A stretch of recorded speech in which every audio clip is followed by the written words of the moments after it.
오늘 말씀은 요한일서 4장 7절부터 11절 말씀입니다. 제가 가진 성경으로는 신약 391쪽에 있습니다. 요한일서 4장 7절부터 11절 말씀입니다. 다 찾으신 줄로 알고 제가 봉독하겠습니다.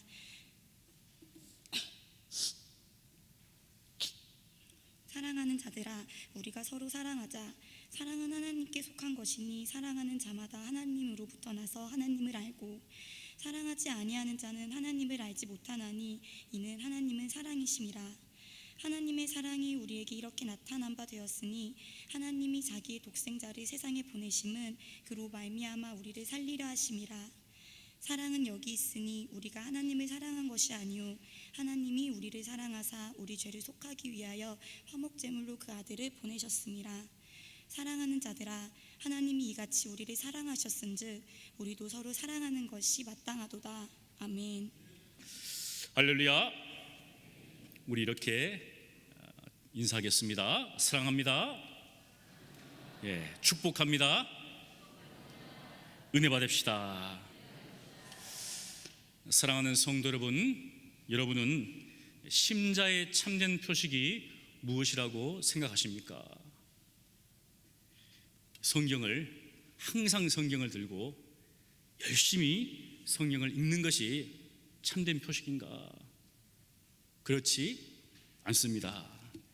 예수님께서 말씀하십니다.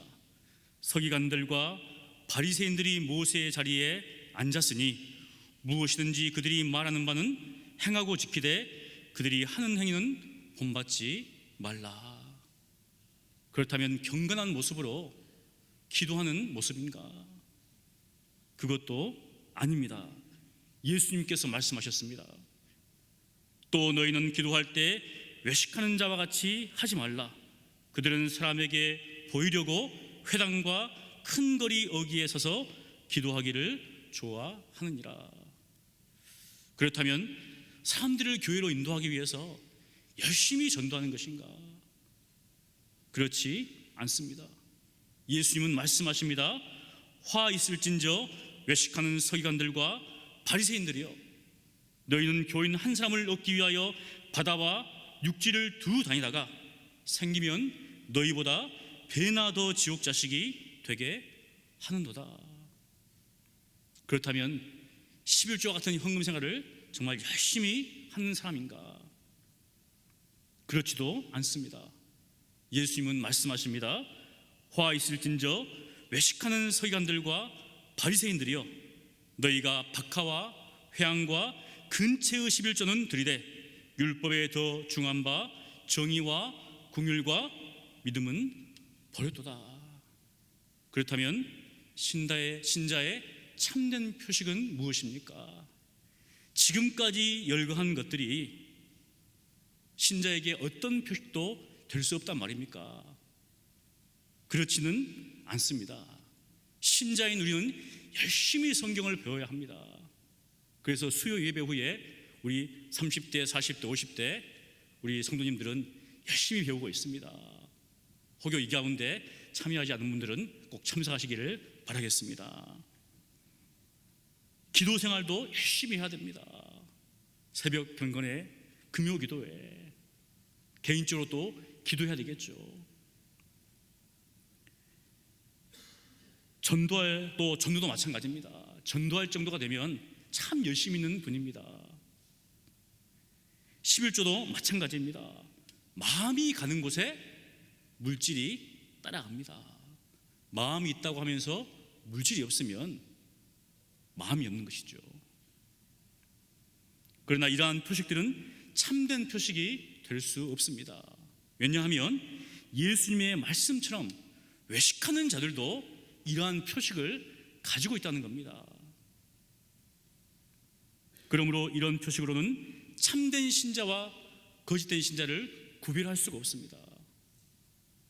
그래서 저는 이러한 표식들을 소극적인 표식이다, 나타나야 하지만 이것이 참된 표식은 아니다, 그래서 소극적인 표식이라고 합니다. 그렇다면 참 신자와 거짓 신자를 구별할 수 있는 적극적인 표식은 무엇인가? 참된 표식은 무엇인가? 사도 요한은 그것이 서로 사랑하는 것이라고 말합니다. 우리 7절을 함께 읽겠습니다. 사랑하는 자들아, 우리가 서로 사랑하자. 사랑은 하나님께 속한 것이니 사랑하는 자마다 하나님으로부터 나서 하나님을 알고. 서로 사랑하자. 이 계명은 사도 요한이 명령한 것이 아니라 예수님께서 유월절 저녁에 제자들과 함께 식사하신 후에 제자들에게 명령한 새 계명입니다. 10계명은 하나님께서 모세를 통해서 이스라엘 백성들에게 주신 계명이지만 이 새 계명은 예수님께서 하나님의 아들이신 하나님이신 예수님께서 직접 제자들에게 주신 새 계명이죠. 굉장히 중요하죠. 그러면서 다음과 같이 덧붙이십니다. 너희가 서로 사랑하면 이로써 모든 사람이 너희가 내 제자인 줄 알리라. 여기에 신자의 참된 표식이 있습니다. 서로 사랑하는 것이 이것이 참된 표식이라는 것이죠. 여러분이 서로 사랑할 때 여러분의 그 모습을 보고 모든 사람이 이 사람은 예수님의 제자이구나 라고 인정한다는 겁니다. 교회 안에서나 교회 밖에서나 믿는 사람이나 믿지 않는 사람이나 저 사람은 예수님의 제자다 라고 인정한다는 것이죠. 그러므로 신자의 참된 표식은 서로 사랑하는 것입니다. 이것은 거짓 신자들이 따라 할 수가 없습니다. 모방할 수가 없습니다. 왜냐하면 거짓 신자는 그리스도의 사랑을 경험한 적이 없기 때문입니다. 예수님께서 제자들에게 서로 사랑하라고 명령하셨을 때 그 기준을 말씀하셨습니다. 내가 너희를 사랑한 것 같이, 내가 너희를 사랑한 것처럼 너희도 서로 사랑하라. 그러기에 그 사랑을 경험한 사람만이 사랑할 수 있는 것입니다. 그것은 머리로 이해할 수 있는 사랑이 아닙니다. 그 사랑을 받은 사람만이 알 수 있습니다. 그 사랑을 경험한 사람만이 알 수 있다는 것이죠. 그 사랑을 경험한 미국의 레만 목사님은 찬송가 304장을 작사, 작곡했습니다. 하나님의 사랑에 대해서 노래했습니다. 하늘을 두루마리 삼고 바다를 먹물 삼아도 한없는 하나님의 사랑을 다 기록할 수 없겠네. 우리도 자주 부르는 찬양이죠. 하나님의 사랑을 받은 사람만이 이와 같이 고백할 수 있습니다. 여러분 또한 동일한 고백을 할 줄로 믿습니다. 아무도 없네요. 한 번 더 하겠습니다. 동일한 고백을 할 줄로 믿습니다. 그리스도의 상을 받은 사람은 주님의 그 십자가를 생각할 때 가슴이 막막해집니다. 눈시울이 붉혀지죠. 그것은 그리스도의 상을 경험한 사람만이 느낄 수 있는 감정입니다. 그러나 예수님은 그와 같은 감정에만 머물러 있지 말라고 하십니다. 그리스도의 상을 받았으므로 예수님과 같이 서로를 사랑하라고 말씀하십니다. 그러나 거짓 신자는 그렇게 사랑할 수가 없죠. 왜냐하면 그러한 사랑을 경험하지 못했기 때문입니다. 그러므로 서로 사랑하는 것은 신자의 참된 표식이 됩니다. 그렇다면 왜 많은 것들 중에서 이 사랑이 참된 표식이 되는가? 그것은 사랑은 하나님께 속한 것이기 때문입니다. 여러분, 전라도에서 태어난 사람은 전라도 말을 하죠. 경상도에서 태어난 사람은 경상도 말을 합니다. 전라도에서 태어났는데 경상도 말을 하고 경상도에서 태어났는데 전라도 말을 하면 이상하잖아요. 이상합니다. 하늘에 속한 사람은 하늘에 속한 말을 합니다. 땅에 속한 사람은 땅에 속한 말을 하죠. 그런 것처럼 하나님께 속한 사람은 서로 사랑합니다. 이게 정상이죠. 이 세상에도 많은 사랑이 있습니다. 부모 자녀 간의 사랑, 이성 간의 사랑, 그 다음에 친구 간의 사랑, 동족 간의 사랑, 이러한 사랑이 많이 있습니다. 그러나 하나님의 사랑은 모든 인간적인 사랑을 다 초월한 사랑입니다. 인종과 민족, 지역과 세대, 빈부격차, 신분 차이를 다 초월한 사랑이죠. 어떤 것도 하나님의 사랑 앞에는 장벽이 될 수 없습니다. 하나님의 사랑은 모든 장벽을 다 뛰어넘어 버립니다. 그래서 그 사랑을 받은 사람들은 서로를 사랑하게 됩니다. 그리고 형제 자매라고 부릅니다. 우리 한번 옆에 있는 분들한테 물어볼까요? 형제님, 자매님 한번 해야겠습니다. 형제님, 자매님, 우리는 한 가족입니다. 혈연이 아니에요. 피를 나눈 것도 아니지만 그리스도 안에서 한 형제가 되었죠. 예수님께서도 누구든지 하나님 하늘에 계신 내 아버지의 뜻대로 하는 자가 내 형제요, 내 자매요, 내 어머니라고 말씀하셨습니다. 그러므로 하나님의 뜻대로 하는 자는 예수님의 형제요, 예수님의 자매입니다. 그들은 하나님께 속한 자들입니다. 하나님께 속해 있기 때문에 서로를 사랑합니다. 왜냐하면 사랑은 하나님께 속해 있기 때문이죠. 이처럼 사랑하는 자마다 하나님을 압니다. 그러나 사랑하지 않는다면 그 사람은 하나님을 알지 못하는 사람입니다. 8절을 우리 함께 읽겠습니다. 사랑하지 아니하는 자는 하나님을 알지 못하나니 이는 하나님은 사랑이심이라. 아멘. 그런데 이 구절에 주목해야 할 진리가 있습니다. 그것은 하나님은 사랑이시다. 하나님은 사랑이시다. 7절에서 요한은 사랑은 하나님께 속해 있다라고 이야기했습니다. 그런데 8절에서는 완전히 더 한층 더 새롭게 하나님은 사랑이십니다 라고 이야기를 합니다. 이건 굉장히 차이죠. 다음과 같은 질문들을 통해서 이 차이를 비교해 볼 수 있는데요. 하나님은 어떤 분이십니까? 이 질문과 하나님은 누구십니까? 하나님은 어떤 분이십니까? 하면 하나님은 인자한 분이십니다. 하나님은 거룩하십니다. 하나님은 자비로우십니다. 하나님은 공의로우십니다. 이렇게 말할 수 있죠. 그런데 그 질문에 하나님은 인자이시다, 하나님은 공의이시다, 하나님은 거룩이시다, 이거는 틀린 답이죠. 하나님이 누구십니까? 할 때 하나님은 사랑이십니다 말할 수 있는 것이죠.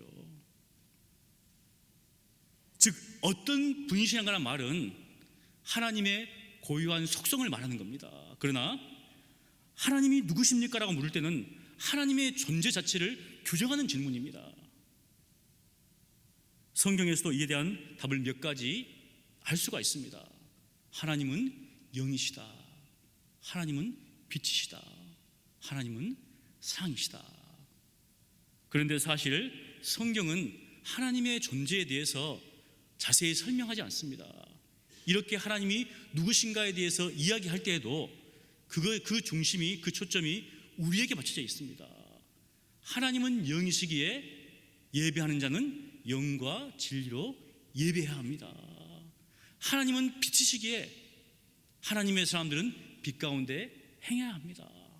하나님은 사랑이시기에 그리스도인들은 서로 사랑해야 합니다. 무엇인가? 당위성을 말한다는 거죠. 그렇게 행해야 될 이유를 말하는 겁니다. 이처럼 서로 사랑하는 것은 중요합니다. 사랑이 이렇게 중요한데도 우리가 서로 사랑하지 않는다면 우리가 정말 하나님께 속한 사람이 맞는지, 하나님께로부터 난 사람이라고 말할 수 있는지, 하나님을 안다고 말할 수 있는가? 말할 수가 없습니다.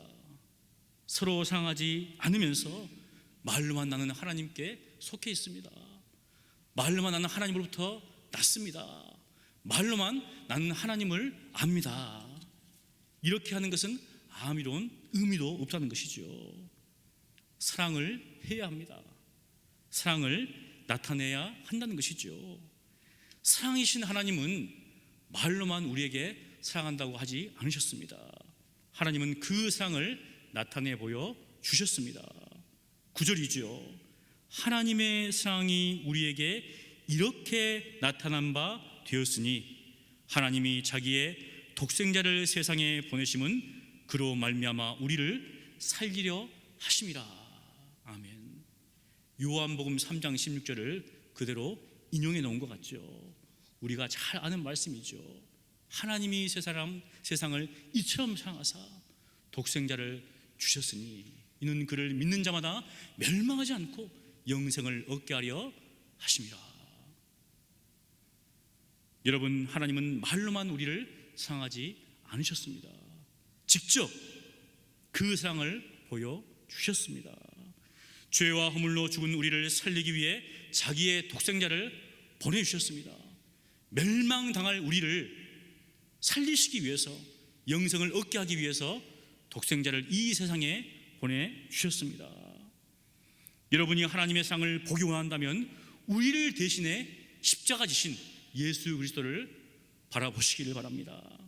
예수님께서 우리 죄를 담당하시기 위해서 낮고 낮은 이 땅에 육신의 몸을 입고 오셨습니다. 예수님께서 우리를 살리기 위해서 대신 십자가를 지셨습니다. 이것은 창세 전부터 하나님께서 계획해 놓으셨습니다. 그래서 천사도 이렇게 얘기했죠. 아들을 낳으리니 그 이름을 예수라 하라. 이는 그가 자기 백성을 그들의 죄에서 구원할 자이심이라. 세례 요한도 예수님을 처음 본 순간 보라, 세상 죄를 지고 가는 하나님의 어린 양이로다. 여러분, 사랑은 여기 있습니다. 우리가 하나님을 사랑하는 것이 아니라 하나님이 우리를 사랑하셨습니다.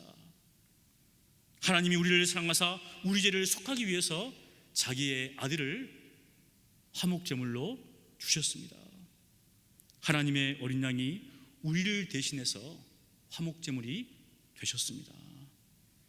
죄 없으신 예수님께서 우리의 죄를 속하기 위해서 제물이 되셨다는 겁니다.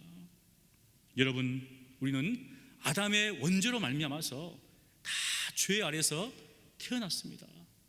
죄 아래에 태어난 인생은 죄를 지으면서 살 수밖에 없습니다.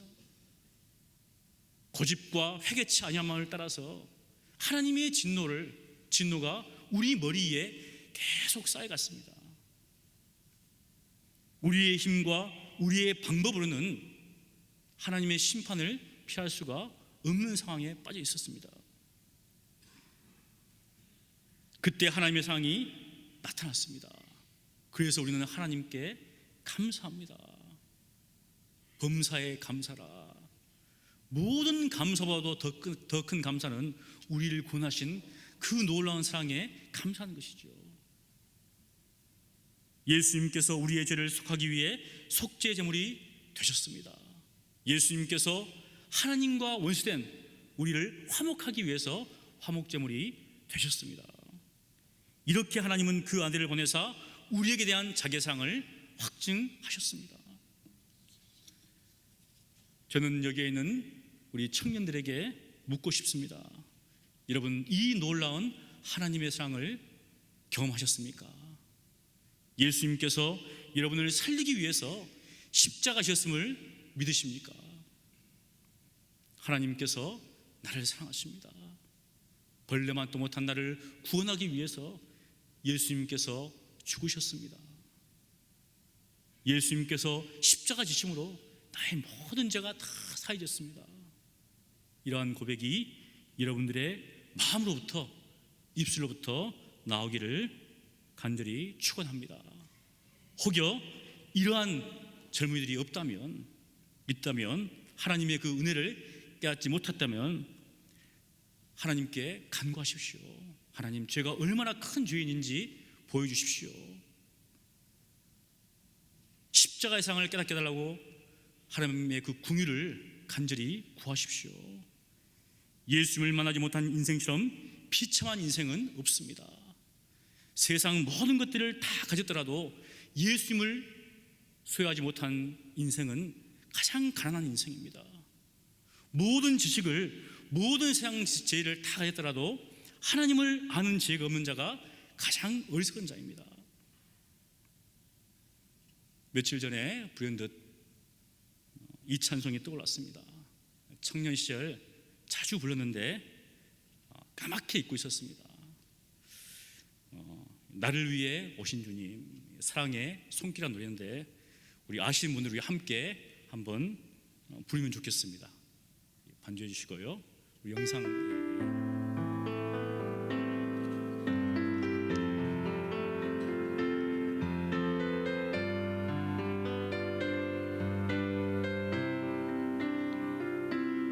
나를 위해 오신 주님, 나의 죄를 위하여서 대민족 들에게 잡히시던 그날 밤에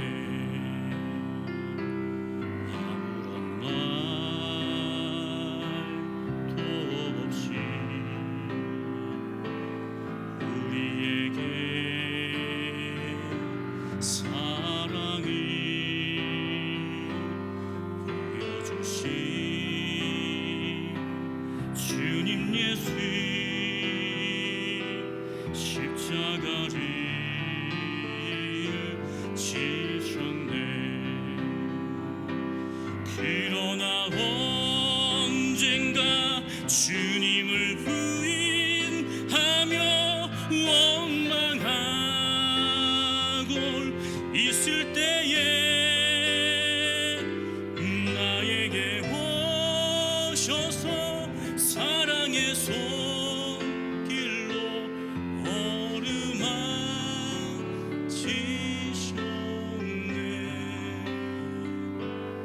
거절할 수 없어, 외면할 수 없어 주님의 긴 손을 잡았었네.